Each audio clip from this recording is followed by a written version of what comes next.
আজকে তোমাদের কাছে পনিরের একটা রেসিপি নিয়ে এসেছি। আজকে বানাবো আফগানি পনির। একদম অন্য রকমের খেতে হয়। মালাই পনির বা শাহি পনির বানিয়ে যদি কোনোদিন বোর হয়ে গিয়ে থাকো, এই অন্য রকম ফ্লেভারের পনিরটা একদিন ট্রাই করতে পারো। কিন্তু এটা নিরামিষ নয়, এটাতে পেঁয়াজ রসুন দেওয়া আছে। তাই কখনো কোনো বিশেষ দিনে যদি বানাতে চাও অবশ্যই বানিয়ে দেখতে পারো, খেতে দুর্দান্ত লাগে। স্পেশালি রুটি, নান, পরোটা বা লুচির সাথে তো জাস্ট জমে যায়। চলো রেসিপিতে চলে যাই। প্রথমেই দেখো, পেঁয়াজ একটু নুন দিয়ে ভেজে নিয়েছি। যে পরিমাণে নুনটা দিয়েছি সেটাই এই পুরো রেসিপিতে লাগবে। আমি পরে আর এক্সট্রা করে কোনো নুন দেব না। তার সাথে আদা, রসুন, কাজু, কাঁচা লঙ্কা, ধনেপাতা, পুদিনা পাতা আর একটু সাদা তিল সব কিছু দিয়ে একটু ভেজে একটু জল দিয়ে এগুলোকে খানিকক্ষণ ফুটতে দেবো, যাতে এই পেঁয়াজগুলো একটু সেদ্ধ হয়ে যায়। তারপর গ্যাসের ফ্লেম অফ করে এটাকে সোজা মিক্সার গ্রাইন্ডার জারে নিয়ে নেব।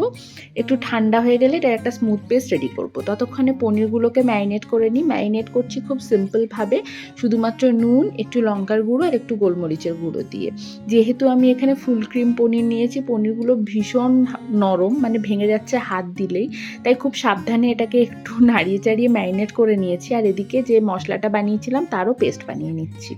এবার রান্নায় চলে যাব। তার জন্য প্রথমে কড়াইয়ে সাদা তেল গরম করে পনিরগুলোকে এক এক করে ভেজে নেব। যেহেতু পনিরটা খুব নরম তাই আমি একসাথে সবগুলো দিলাম না, আস্তে আস্তে ব্যাচে ব্যাচে ভাজছি। তোমাদের যদি মনে হয় তোমরা একসাথে ভাজতে পারবে, সবগুলোকে একসাথে ভেজে নিতে পারো, বা পনিরগুলোকে এরকম লম্বা না কেটে এগুলোকে ছোট ছোট কিউব করেও কেটে নিতে পারো। সব পনিরগুলো ভাজা হয়ে যাওয়ার পর এর মধ্যে গোটা গরম মশলা ফোড়নে দিলাম আর দিয়ে দিলাম যে পেস্টটা রেডি করে রেখেছিলাম সেটা। মশলার মধ্যে দিচ্ছি ধনে গুঁড়ো, গরম মশলার গুঁড়ো আর চিনি একটু স্বাদটা ব্যালেন্স করার জন্য। আর নুন তো আগেই দিয়ে দিয়েছিলাম, তাই আলাদা করে নুন দিচ্ছি না। এবার প্রথমে এই মশলাটাকে কষিয়ে নেব। এটা থেকে একবার তেল ছেড়ে উঠলে এর মধ্যে দিচ্ছি টক দই। মিক্সির বাটিতে ফেটিয়ে নিয়েছি, যে মিক্সির বাটিতে মশলাটা বানিয়েছিলাম। তারপর এটাকেও আরও খানিকক্ষণ কষিয়ে নিতে হবে। এটা থেকে যখন তেল ছেড়ে আসবে তখন দিয়ে দিচ্ছি হাফ টিস্পুনের মতো বাটার আর দুধের সর। সেটাকে একটু ফেটিয়ে সেটাকে এর মধ্যে দিয়ে দিলাম। যেহেতু আমার কাছে ক্রিম ছিল না তাই দুধের সর দিয়েছি, তোমাদের বাড়িতে ক্রিম থাকলে ক্রিম ব্যবহার করতে পারো। আবার এই মশলাটা থেকেও তেল ছেড়ে উঠলে তখন ভেজে রাখা পনিরগুলো এর মধ্যে দিয়ে দেবো। খুব হালকা হাতে নাড়াচাড়া করব যাতে পনিরগুলো ভেঙে না যায়।